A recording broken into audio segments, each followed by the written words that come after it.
Right, so an exercise was issued last week, and it was exercise 9, am I correct? Yep. All right, so I see a lot of the problems you guys ran into problems at question 2, and wouldn't say as I expected, but it is quite of a stinky question. In other words, it's not like the most polite question out there. But it's a good question because that is an exam type question. There it is. Okay, cool. That was the heel. That at a height of h, and the distance from the top to the bottom of the slope was 20 meters. All right, and there was a car that was going up there. All right, in this direction. Okay, so a car, M of car, at a mass of 900 kilograms, and travels up a 20-meter long hill with a constant slope, maintains constant velocity of 36 kilometers per hour. V equals 36 kilometers per hour, or times k to the h to the -1, same thing.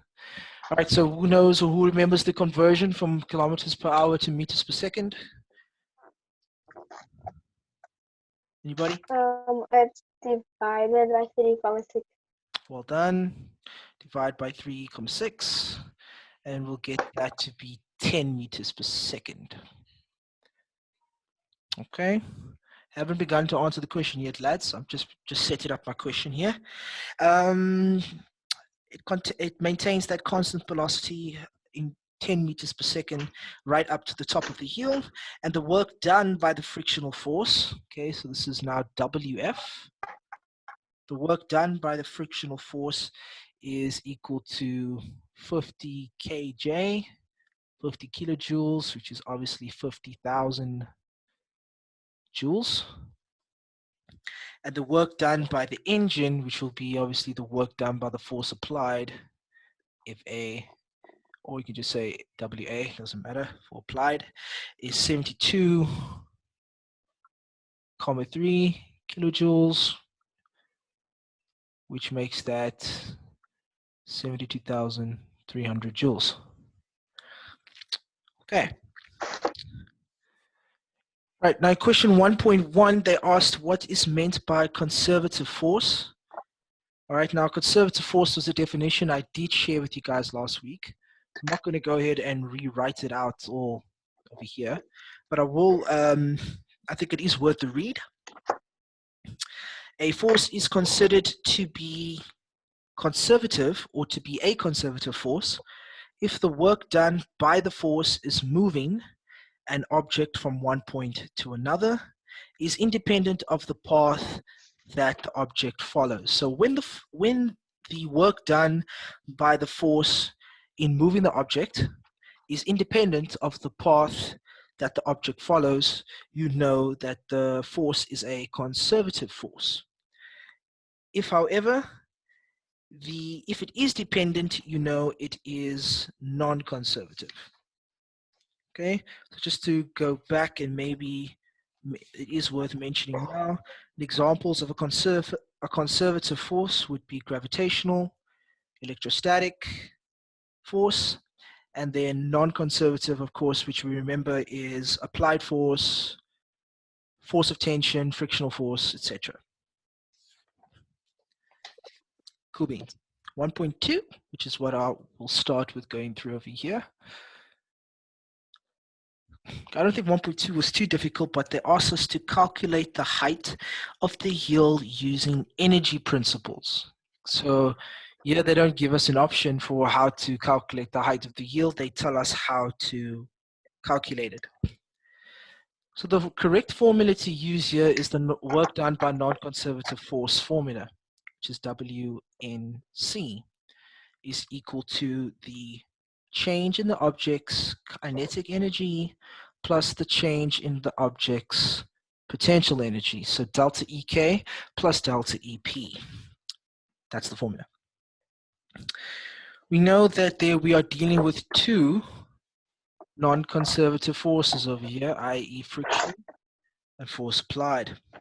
All right, and the force applied is the same thing as saying the work done by the engine.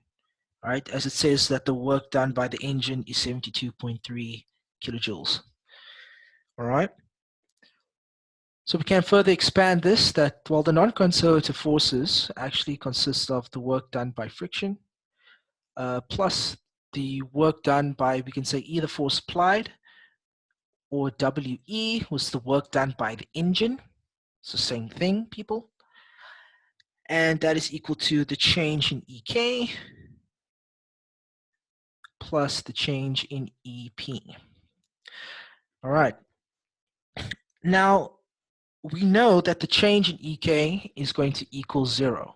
Now, why? Why and how do I know this? In the question, it says that it is moving at a constant velocity. And the formula for the change in EK means it must be half mvf squared minus half mvi squared. All right? There's no change in the velocity.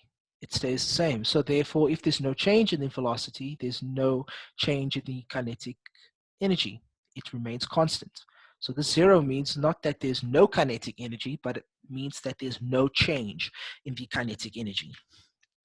So we end up with the formula being simplified to WF plus WE is equal to just the change in EP, in potential energy.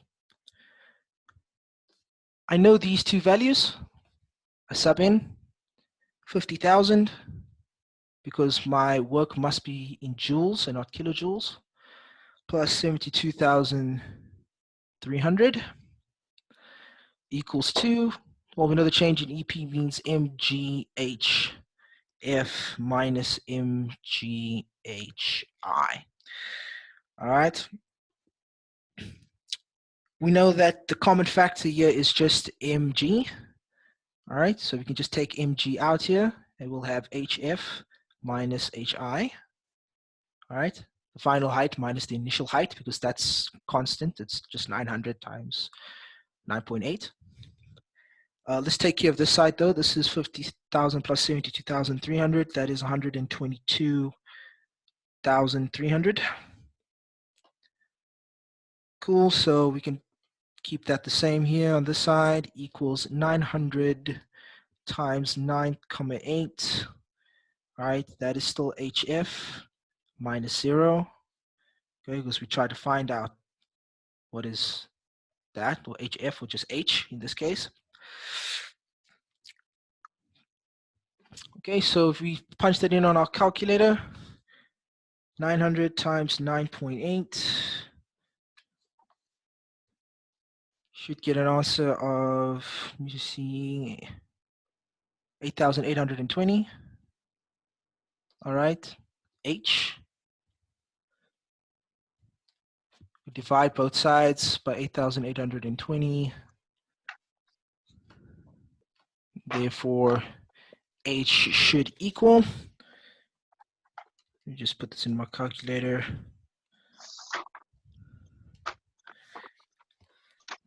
13,866, which just becomes 13,87 meters.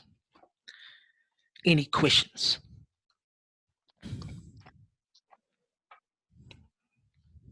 Was this clear enough? All right, was it clear enough? Yeah. Anybody get it right? Those that attempted the question?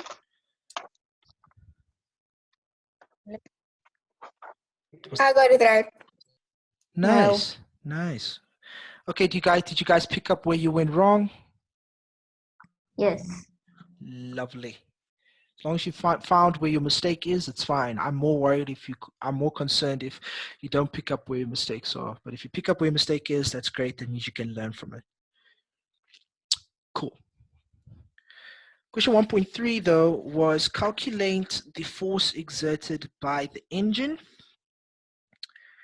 Okay, so we already know the work done by the engine, right? That we were given, 72,300 joules. We just want to calculate the force. We know the distance here was 20 meters, so we know delta x. And we also know that the force of the engine that the engine is doing is going in the same direction as delta x up the slope. So we know that the value of angle theta there is 0. So what I'm going to do is I'm going to keep all of this on the board. I'll just erase this. Everybody have this down who needed it.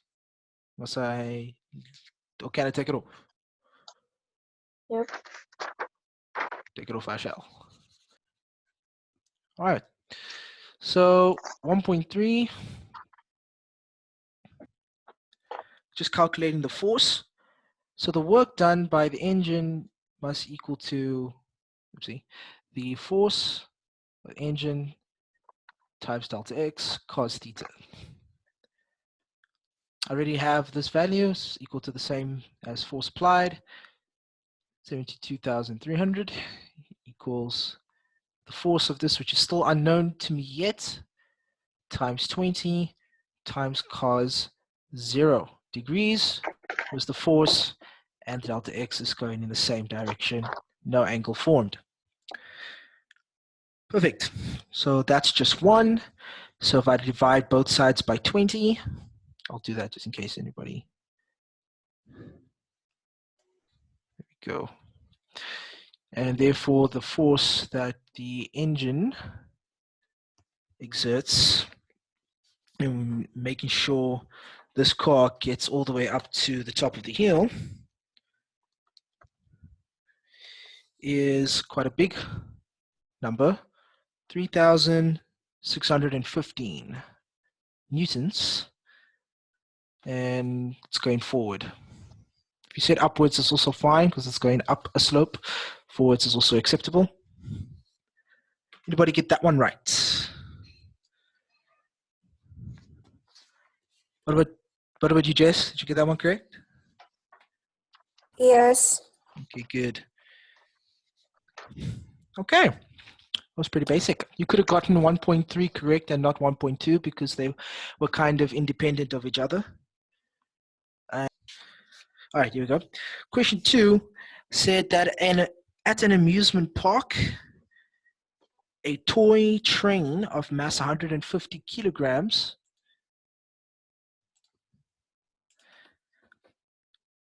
travels without propulsion along a track as shown in the accompanying diagram. It starts from rest at point A and travels past points B, C, D up to E. Okay, so let's get another color here just to put everybody in perspective. Okay, starts there, goes all the way up, has a little bit of a kink there, and then goes all the way up further. And there we go. So the start here was point A, and from this point here,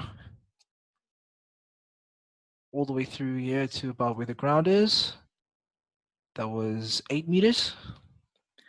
Point B was at this little trough over here. It's point C.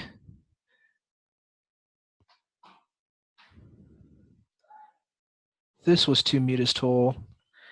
And then D, then there's E on top there. And this one was 5 meters. All right, A travels from A, B, C, and D all the way up to point E. 2.1 says if the if the section AC, or the AC section, is frictionless, determine the speed of the train as it moves past point C. Okay, a couple of things to note here. First of all, the mass of the train is equal to 150 kilograms. Okay. Also, we can see that it moves between two heights. All right, it moves between two heights. All right, it moves from A, B, there's no height there, up to a height of 2 meters. From 8, it ends up at a height of only 2. All right, so we need to use the formula of mechanical energy. Okay, the height at point A is equal to 8 meters. The height at point C is equal to 2 meters.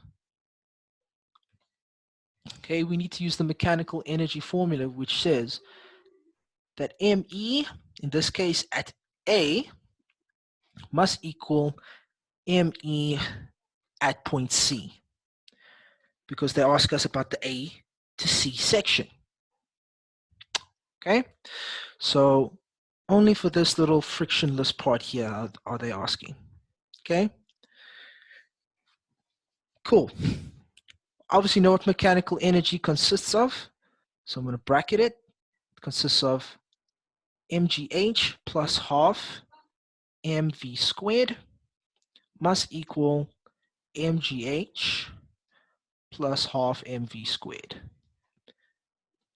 Okay, whatever my mgh plus half mv squared was at point A must equal mgh plus half mv squared at point C for it to be conserved.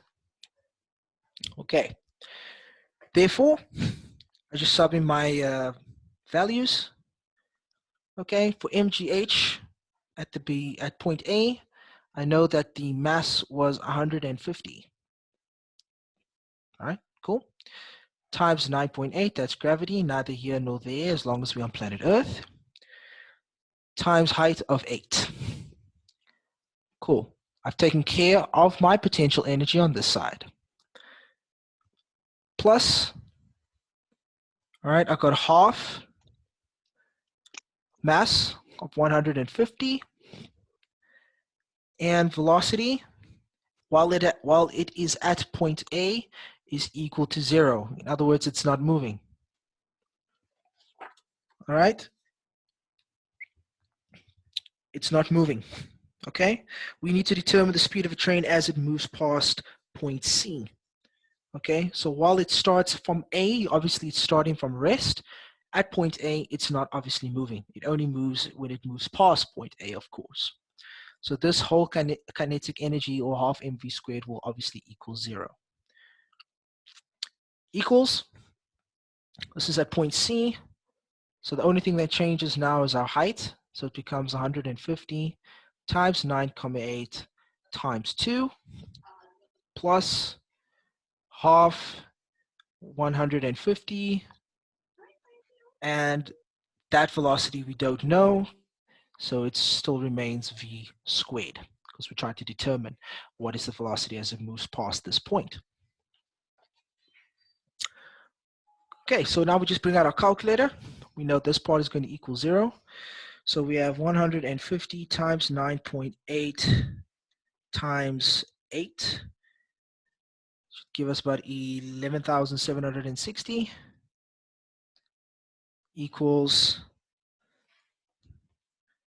2,940. This is 2,940. That's a 9.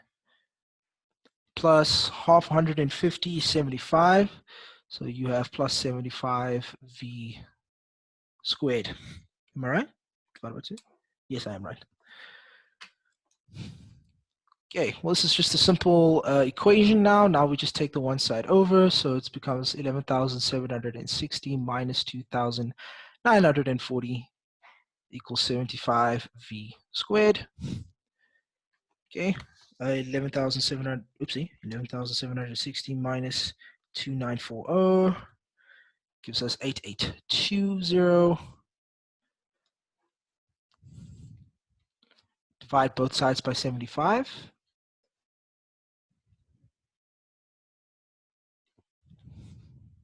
Okay. We get v squared to equal 117,6. We need to square root v to get v on its own. Therefore, the velocity of this toy train as it moves past point C is equal to 10,84 meters per second. Nicely done.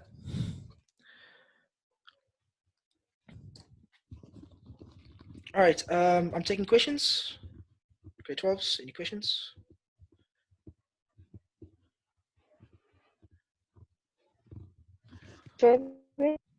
Yes? How did you know you had to use mechanical energy formula? I noticed I needed to use the mechanical energy formula because I was dealing with 2 points that had 2 different heights. And I knew that at one point, at point A, obviously, it was not moving until because it moves without propulsion. So in other words, nothing propelled it, no button was pressed. So my thing is, if it moves without propulsion, it's probably just a bit of wind, but obviously we ignore air resistance. And then it goes past, and then it reaches another height. So from the conservation of mechanical energy, for that definition to hold true, is that in an isolated system, total mechanical energy, which is gravitational potential plus kinetic energy, is constant or is conserved.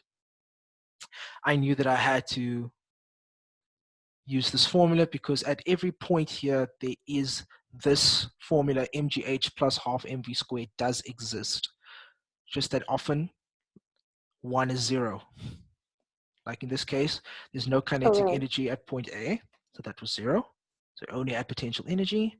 But at point C, obviously it was moving, so it had some kinetic energy. Makes sense? Yeah. Okay. But ladies and gentlemen, the question does not stop there. It gets a little more spicy.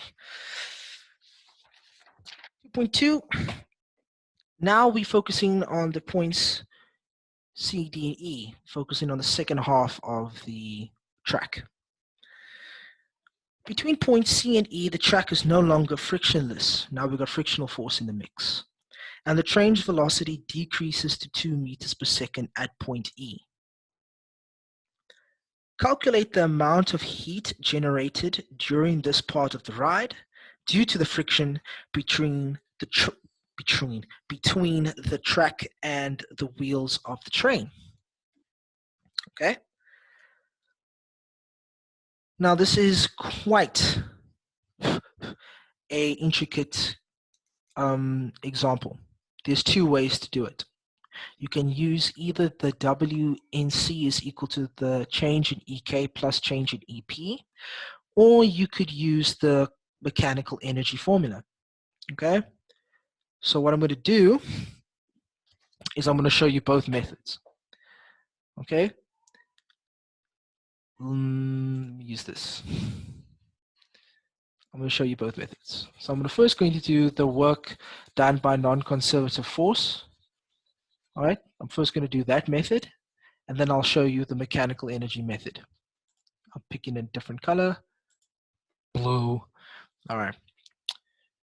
So if I use the WNC is equal to the change in the object's kinetic energy, because it does have it, plus the change in the object's potential energy.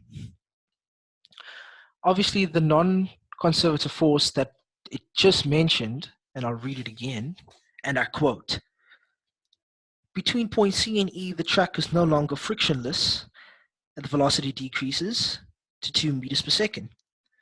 Calculate the amount of heat generated during this part of the ride due to the friction between the track and the wheels of the train. So my non-conservative force that I'm dealing with here, oopsie, got another little bit of a request here to admit a participant into the room. Right, he's here. Is WF, which is the work done by friction, is equal to, now I can expand these two into half mvf squared minus half mvi squared plus mghf minus mghi. Okay, just a bunch of finals minus initials, that's all. Okay, I know this because they said that the velocity at C, I'm going to use capital C, was 10,84 meters per second. I worked that out in the previous question. But the velocity at point E, all right, which is another way of saying VF, was equal to 2 meters per second. All right. So when filling out and expanding and subbing in for these values here, is obviously going to equal half times 150 times 2. squared minus a half times 150 times 10,84 squared plus my mass times gravity times height at point E. That's a 5. The height was 5, so at point C it was 2. So it's 150 multiplied by 9,8 multiplied by 5, minus 150 times 9,8 times 2. And I'm going to use square brackets just to group this, because I don't want my brackets getting confused. This one is okay. I think I don't. That's just going to make it more messy. So we're welcome to all put that in on our calculators, what we have there. So I'm going to go step by step. Half times 150, well, that's 75 times 2 squared is 4, so 75 times 4. This first value here is 300. All right, minus, like I said, half times 150 is 75 times 10.84 all squared. That will give me 8,812,92. All right. Plus, again, we're going to do this one here. My brackets, 150 times 9.8 times 5, 7,350.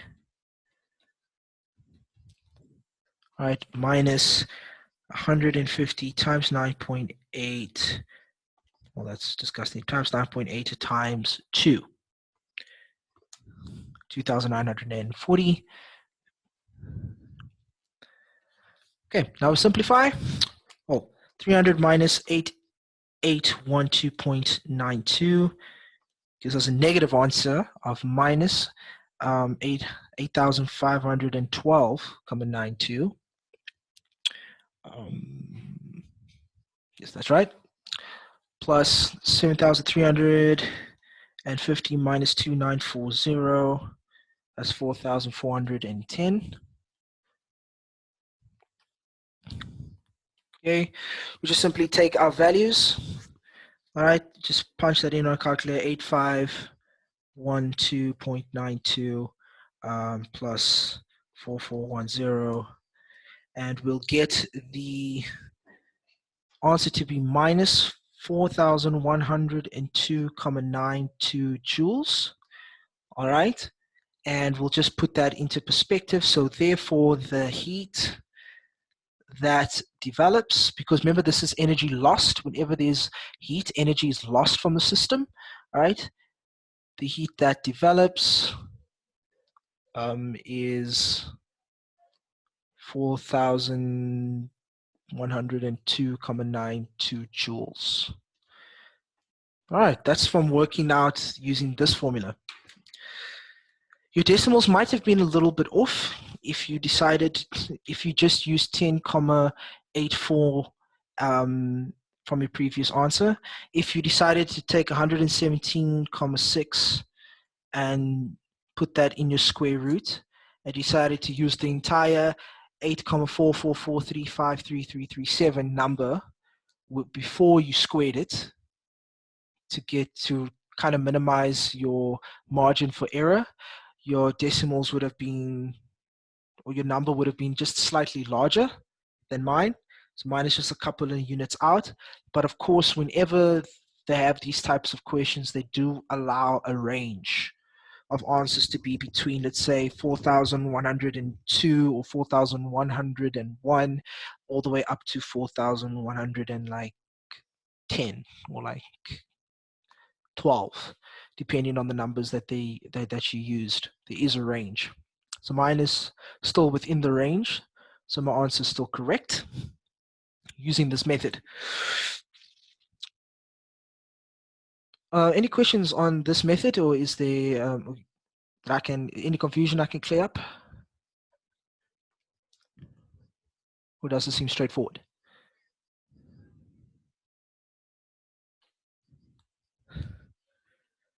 Yep. Okay, well, everybody seems to be getting it.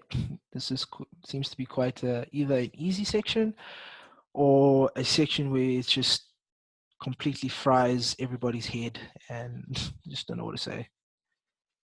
But it can become fun the more you just practice it, and we'll be doing a lot of practice on it, so nobody stress. That was the first method. Now we can obviously use mechanical energy. Okay, so if you look at point E, all right, you want to look for the mechanical energy at point E. Okay, we obviously know that ME, the formula for mechanical energy is just our EK plus our EP. We know that or EP plus EK, and in this case, I just switched it around. Okay, they gave us the final velocity at point E. So half 100 times 150 times 2 squared, all right, plus 150 times 9,8 times, what was the height there, 5. Okay, we'll get our numbers to be, well, that's 300 plus 7,350, the numbers that I remember, which ends up being the mechanical energy at point E to be 7,650 joules. All right. Now remember, with mechanical energy, if it's in an isolated system, that means everything along these points should be equal. So this was a frictionless surface. All right. So energy was conserved. Nothing between A and C, no energy was lost. So ME, or mechanical energy at point A, was equal to the mechanical energy at point C. Energy was only lost between C, D, and E. Between C and E, there was a loss of energy, and that was lost to heat, and we calculated it using the previous method. We got that value, but they told us in the question. All right. So ME is equal to ME at C is equal to ME at A, all right, which is just equal to MGH, is equal to 150 times 9,8, all right, times 8, because they are equal. It gives us 11,760 joules. Okay, so therefore, from this entire part here, all the way through, you want to calculate the heat generated. Heat generated would equal just 11,760 minus 7,650, and you'd get an answer of, let me just double check that in my calculator, minus 7,650 to be 4,110 joules, still within range, so that answer would still have been correct. Personally, I prefer the WNC equals the change in objects EK plus change in objects EP. It's more straightforward in terms of it's just plugging in values to, there's nothing I need to solve for. I don't need to do more than one calculation. It's just straight into my formula. So it's up to you which method you guys want to choose. But I prefer the WNC formula rather. Any questions? Please speak now. Doesn't matter that it's negative. What do you mean? The answer is negative. So what does negative mean? Oh, that means the amount of The other energy. one. So when there's negative in that one, that means, okay, that amount of energy is lost. It's gone. Okay.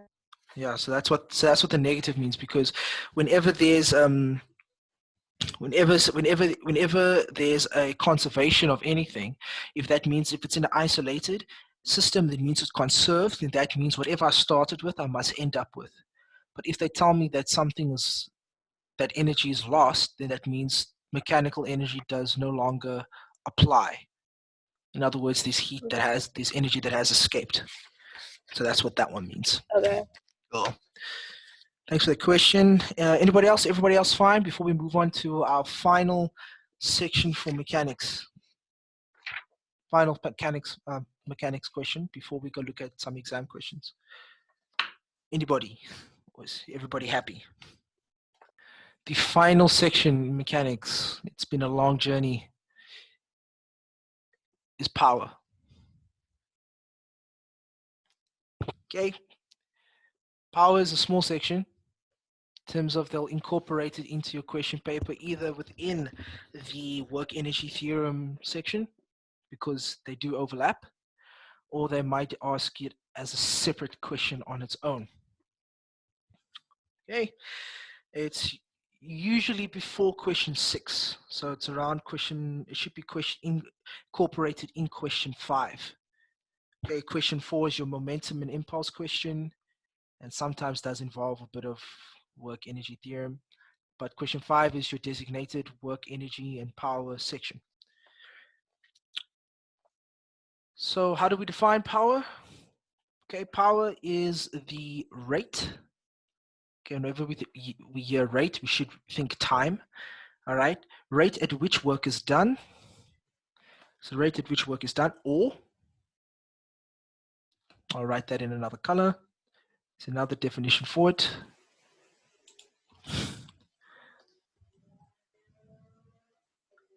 The rate of energy transfer. I personally always wrote down the first one, the rate at which work is done. So whenever we think of power, it is obviously the rate at which work is done. So it's work divided by time. All right. Therefore, capital P, oopsie, that's a disgusting P. Capital P, all right, not P for momentum, that's little p, but capital P is equal to W for work divided by delta T. Or for this definition, power is equal to energy or energy transfer, also all divided by time. So if we had to do it this way, P is equal to capital E for energy over delta T. This one over here is most common, so don't reinvent the wheel, which some people have done here, obviously. Just stick with W over delta T as your power. Okay. Now we want to know the unit for power. All right, the unit for power is measured in watts. Okay, WA, double T, S. All right, watts or watt. Okay, and the symbol for that is just capital W as well. All right, because on the side here, 1 watt is equal to 1 joule per second. All right, and obviously we get this because work is measured in joules and time is measured in seconds. That's where that unit of measurement comes from.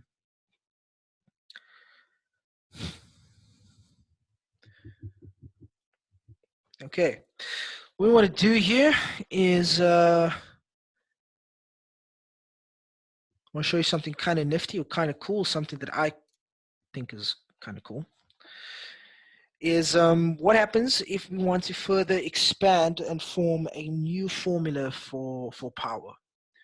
Okay, that's our basic core formula for power. But now what happens if we use our intuitive skills to work out a new formula for power? W is equal to F delta X cos theta. correct? So now what happens if we now substitute our work formula, F delta X cos theta, in for W? That means our power formula will look something like this. F delta X cos theta all over delta T. Okay, so let's see how good everyone's eyes is. Velocity. Formula. Well Yeah. done, velocity. All right, so I can further simplify. P is equal there to F times V times cos theta. Now, what happens if the force is in the same direction as the motion? That means the same rule applies, that if force is in the same direction as the motion, so if F is in the same direction as delta T, or delta X rather, then theta will obviously equal 0 degrees, meaning my final new formula for power is just F times V.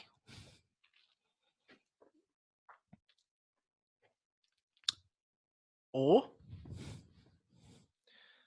what you'll see on your formula sheet is PAV, or the average power, is equal to force times your average velocity. So if you want to calculate the power of a borehole pump, I just want to take you through that example because that's quite a common question in your examination. Then we can maybe just practice some questions on power. All right. Power of borehole pumps. Power of borehole pumps. Okay, here we go. So now, how borehole pumps work, obviously, is that mechanical or electrical pumps are used for obviously pumping water, like I said, from the ground, obviously up. And you find borehole pumps common in many rural areas, but also you'll find them if you have a water pump in your house. We use borehole water. It's the same type of thing. We switch the pump is obviously powered by electrical energy and not mechanical energy. In other words, no one has to manually work the pump. Just switch it on and the motor will do the rest. That electrical energy is converted into mechanical energy. So let me just put that as a note for everybody, because they might ask you for the energy conversion. So the electrical energy is converted to mechanical. Is mechanical? No, but potential, sorry. As well as kinetic energy. All right, and when you see kinetic and potential energy, you know what that screams at our faces: mechanical energy. All right, and it's converted to the kinetic and potential energy of the water. So let's take, for example, if the borehole, all right, is 40 meters deep.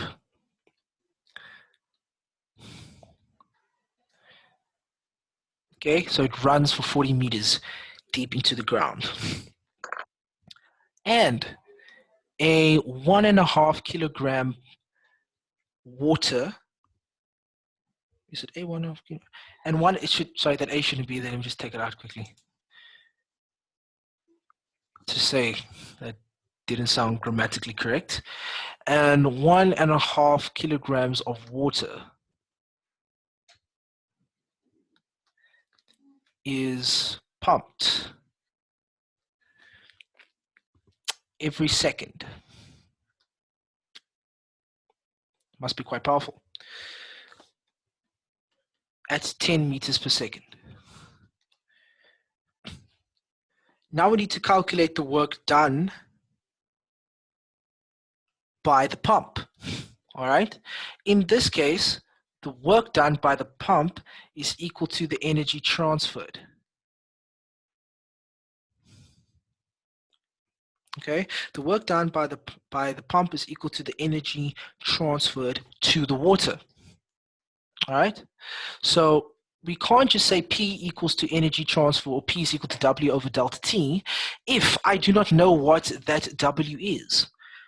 All right, so if they tell me with a borehole, and how a borehole works is that a borehole consists of potential and kinetic energy together, then I need to begin solving for this question by saying, well, W is actually equal to the potential energy plus the kinetic energy. All right, and that is obviously equal to mgh plus half mv squared. Okay, plugging that value straight into my equation here, I know that the mass they said was 1,5 kgs of water times 9,8, and that ran for 40 meters, plus half 1.5, half times 1.5, times 10 all squared. All right, that's what it said. It's pumped out at 10 meters per second. That's my mass. Brilliant. 1.5 times 9,8 times 40 is about 588. You're welcome to proof check my answers. Half of 1.5 times 10 squared should be about 75. And that all should equal to about 663 joules. Now that I know the work done by the pump, all right, in getting this water out of the ground, I could now calculate the power. Well, therefore, I know P is equal to W all over delta T. It says that it's working at pumping out 1,5 kilograms of water every second. So in 1 second, 1.5 kilograms of water has been pumped. That's quite a powerful borehole machine, quite very, very, very strong. So all I do is I take that 663 divided by 1. Therefore, the power of this borehole is pumping at 663 watts. As simple as that. Okay, so that's the power of borehole pumps. All right. Time now is just about 6:30. Do we have any questions? Anything that's not clear? Like I said, it doesn't get any more trickier than that. Power is done. So if you do have any questions based on this final section, let me know. Okay. If not, then if everybody could just, in the next couple of seconds, 5, 4, 3, 2, 1, look at your WhatsApp messages in the group. There's an exercise that's just been posted. Okay, so just to reiterate the question again, that the question was that a car is obviously traveling at a constant speed, 72 kilometers per hour. All right, 72 kilometers per hour. And want to convert that into meters per second. We just divide the whole thing by 3,6, gives us 20 meters per second. And the power was equal to 25 kilowatts, which is 25,000 watts. And the other thing that says calculate the frictional force being exerted on the car by the road. Okay, so for this question, obviously, P equals to W over delta T is not going to help us here. Okay, but the other formula will. So P is equal to F times V, or P av is equal to F times V av. All right. In this case, we know that the car, let's go back to the question, and it says that if the power of the engine, okay, so we're obviously looking for, therefore, the force of the engine is going to equal the power of the engine divided by the velocity of the car, right? Which is going to equal, of course, 25,000 watts, all divided by a velocity of 20. That's going to equal, therefore, the force of the engine is therefore going to equal 1,250 newtons. All right, so now we've got the force of the engine, but the question asks us to calculate, obviously, the frictional force. Okay, now remember, the car is traveling at constant velocity. All right, if v is constant, therefore acceleration is going to equal 0. So therefore, F net equals 0, because mass times acceleration, and if acceleration is 0, m times 0 is 0. So F net is going to equal Fe, which is the force of the engine, plus the frictional force. That all equals 0. We know that the force of the engine we calculated to be 1,250 newtons. That equals 0. Therefore, the force of friction is equal to negative 1,250 newtons, which is i.e. equal to 1,250 newtons in the opposite direction.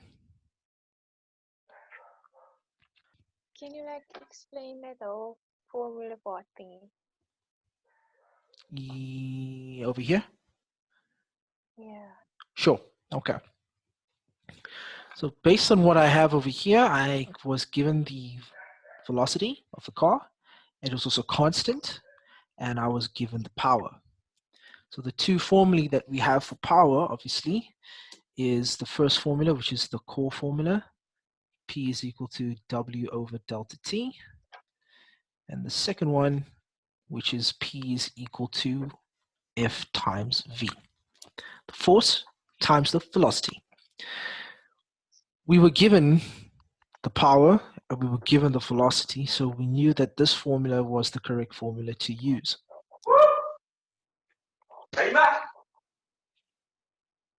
So, with that being said, we rearranged the formula because we were given the power of the engine. So technically this was PE, all right? The power of the engine.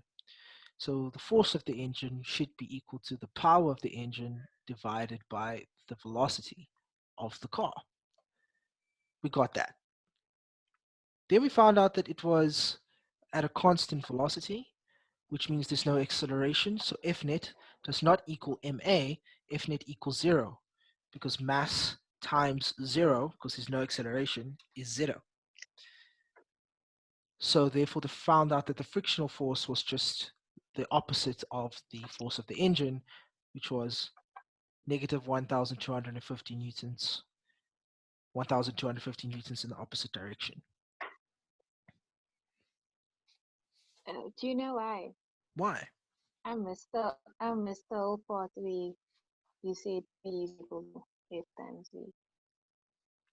Oh, where were you? I don't know. So I didn't know that you said P is equal to F times V because that's I didn't know. Oh, Rearranged the, yeah. okay. I don't know, might have been either a lag or you went to the bathroom or you sneezed. No, I was here the whole time. Did you sneeze? No. Okay, well, it doesn't matter. You know now. You know now. Thank you. You're welcome. No problem. Okay, guys, we have time for question 2. We have still 20 minutes left. So if you look at question 2, guys, I would like us to attempt question 2 as well. Question 2 says a car with a mass. Okay, yeah, they give the mass of the car in this question. A mass of 1,200 kilograms moves at a constant velocity of 15 meters per second up an incline. Form an angle of 20 degrees to the horizontal. The road exerts a frictional force of 620 newtons on the car.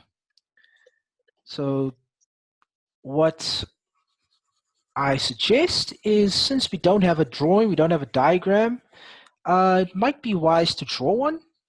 So a diagram, it says that the car with a mass of that is moving at a constant velocity up a incline, forming an angle of 20 newtons to the horizontal. So basically, to put that into perspective, it's just that. There we go. That's 20 degrees. And the car is obviously moving up in that direction, where v is equal to 15 meters per second. It's constant. Mass is equal to 1,200 kilograms. So it's quite a heavy car. And there's a frictional force obviously going in the opposite direction, which is equal to 620 newtons. Okay, so I'll denote that there in the information, 620 newtons frictional force. So that's obviously going in the opposite direction of the motion. Velocity is equal to 15 meters per second. Therefore, if it's constant, acceleration is equal to 0. For 2.1, it says now calculate the force that the car's engine produces. So we are looking for Fe. All right, let's go ahead and let's do that now. And then 2.2 says calculate the power of the car's engine. So we can do both of the questions here. Actually, we can calculate the power of the car's engine as well. So I'll give about... Okay, so for 2.1, like I've already started the question there. In our free body diagram, so I can obviously see that obviously it's going up an incline. So Fe is going to go that way. The frictional force is going this way. And another thing to note is so is Fg parallel. Sorry, that was a horrible line. Fg parallel is also going in this direction. Okay, down the slope, of course. So Fg parallel is is in the same direction as the force of friction, so it's also going to take on a negative value when for example, I sub in here, Fe is unknown still, plus minus 620, because it's friction, and it's going in the opposite direction to the force of the engine, plus this is mg sine theta, that all equals 0. That's still Fe minus 620 plus minus 1,200 times 9,8 times sine 20 degrees, all equals 0. And if my calculations are correct, 1,200 times 9.8 times sine 20 all equals 4,022. So I still have Fe minus 620 minus 4,022, and I'm going to round it off to 2 decimal places, 0.16 equals 0. These are both negative, so we just chuck them over to the other side. Therefore, Fe becomes 4,642,16 newtons, right? Which is basically just these two added together. And I'm going to do 2.2 on the side here.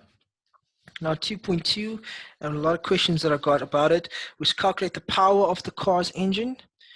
All right, so I've just calculated the force of the car's engine. All right, so I can take this part out here to be 4,642,16 newtons. All right, I'm happy about that. Now I need to calculate the power of the engine of the car. Okay, the power that is supplying this force. So again, I use P is equal to the force times the velocity, because that is one thing about the information that I've been given that I have not used yet. Okay, so the power of the engine, PE, must obviously equal the force of that engine times the velocity of the car, which is 4,642,16 newtons, multiplied by 15. That gives me a crispy answer. Let me just double check that quickly. 4642, 16 times 15. Here we go. Therefore, power of the engine is equal to 69,632,40 watts. First of all, let me just say that I've concluded mechanics for your matric year. Any questions? JP? Are we gonna do questions? Yes, we are going to do questions. Yes, Jamie and Christian, yes? Why is it negative 1,200? Because so what I did is it should have been a bracket negative 1,200 or negative times 1,200 times 9.8 times sine 20. I just put it all in the same line because if G parallel, the component is going down the slope in the same direction as friction, and they are both opposite to the force of the engine, and I'm taking upwards as my positive direction. So anything that opposes my positive direction is negative. So that brings us to the end of our lesson for this evening.